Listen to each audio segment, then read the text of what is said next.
ya kwamba vyama vyote vya kisiasa viko ndani ya siasa kutafuta uongozi wa nchi. Mimi najua nyinyi watu wa Homa Bay mnajua tumewahi kushinda uchaguzi kama chama cha ODM. Mnakubali ama mnakataa? Tushawahi kushinda ama hatujawahi shinda? Si tumeshinda? Na najua ndani ya mioyo yenu mnaamini kwamba bado hiki chama kinaweza kushinda uchaguzi. Kama unaamini ODM bado ina uwezo wa kuunda serikali, niinulie mkono hapo tafadhali nione. Kwa hivyo kama mnaamini kwamba chama hiki bado kina nguvu na uwezo wa kuweza kuunda serikali, katibu mkuu wa chama akisema kwamba mimi sitounga mtu mwingine mkono bali baba Raila Amolo Odinga, katibu amekosea? Katibu amekosea? So mimi nataka niwaambie kila mtu afanye kazi yake.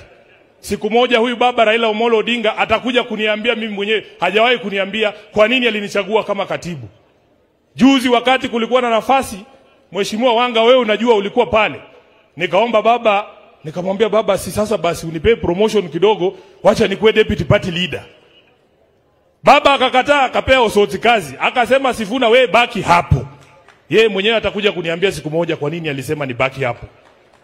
Hawa jamaa wetu, marafiki zetu wako kwa serikali.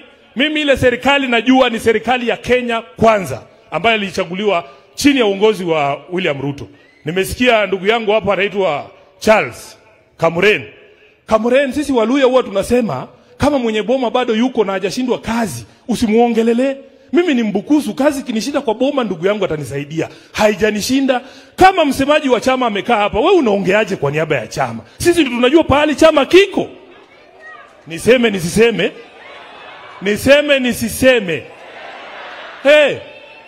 Wewe unasema mmepumzika sasa. Mimi nawaambia msipumzike sana. Msipumzike sana, mlale, msahau kazi ya wananchi. Tafadhali fanyieni wananchi kazi. Na tunapokumbushana yale mambo ambayo tumesikizana, watu wasichukulie vibaya.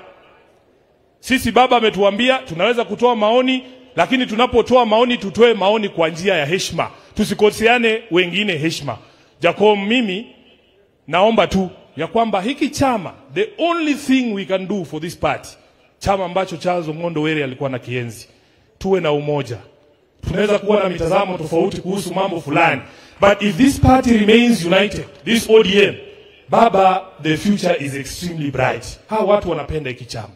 So sisi kama viongozi tusipotoshe wafuasi wetu ya kwamba ulisema 2027 chama cha ODM lazima kiwe kwenye debe.